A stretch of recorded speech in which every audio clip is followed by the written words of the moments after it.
I speak 9 languages, the black girl said proudly. The millionaire laughed, but was left in shock. Where are you watching from? Type your city in the comments. You might just get a shout-out in the next video.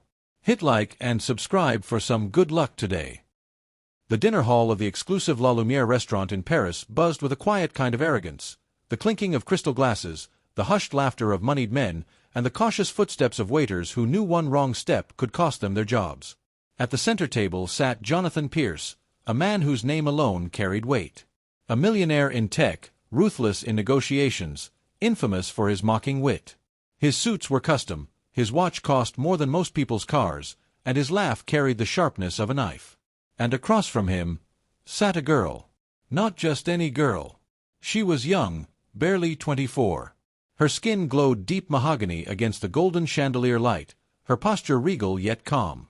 She wasn't wearing designer brands, her dress was simple, but she wore it with the confidence of a queen. Her name was Amara. Jonathan leaned back in his chair, swirling his glass of wine, eyeing her the way men of power often did when they believed the world owed them respect. "So," he said, his voice thick with sarcasm, "they tell me you're impressive." Amara raised her brow slightly. "They?" He smirked. "The investors. The journalists. Apparently, you're some prodigy. A girl from Lagos who worked her way into Europe's biggest business school. Sounds like a fairy tale, doesn't it?" Her lips curled, not into a smile but something sharper. "Fairy tales are fiction. My story is real." Jonathan chuckled, taking another sip. "Confidence. I like that.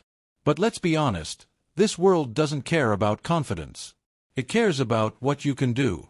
And I doubt you can do anything I haven't seen before." The room had grown quieter. A few nearby diners glanced over, sensing the tension. Jonathan was known for humiliating people at dinners, especially women who dared sit at his table. Amara didn't flinch. She tilted her head, her eyes never leaving his. "What exactly do you think I can't do?"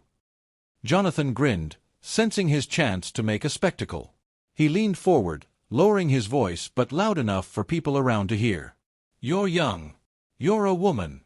And forgive me for saying, you're black. In my world, that's 3 strikes before you even start. But," he tapped the table, "they say you're smart. Let's test that." Amara's calm expression never broke. "Go ahead." Jonathan chuckled, theatrically spreading his hands. "Fine. Tell me something extraordinary about yourself.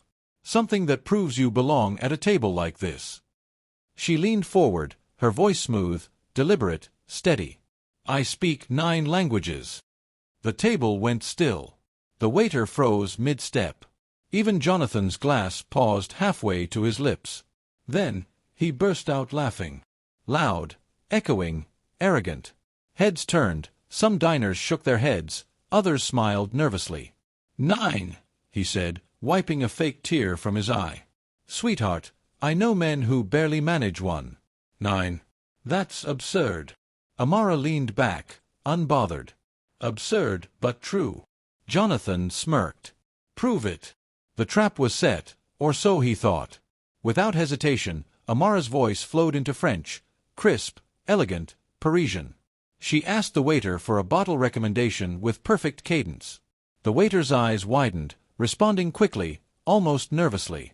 Then she turned, effortlessly, into Spanish, exchanging a playful greeting with a couple seated nearby. Before Jonathan could recover, she switched into Mandarin, then Arabic, then Russian, each tongue rolling off her lips as though she were born into it. The restaurant fell into silence. She wasn't just reciting words. She was conversing, fluidly, naturally, confidently. Every language lived in her voice. By the time she slipped into flawless German and then Japanese, Jonathan's smirk had vanished. Finally, she spoke in Yoruba, her mother's tongue, rich and rhythmic, her voice carrying history itself. The room erupted in quiet applause.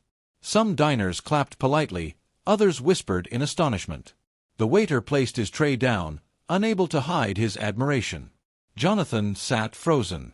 Amara leaned forward again, her voice soft but sharp enough to cut through his pride. "You laughed," she said. "But knowledge doesn't bend to mockery. You measure wealth in money. I measure it in what I can carry anywhere in the world, and never lose." Jonathan's jaw tightened. For the first time, the predator looked cornered.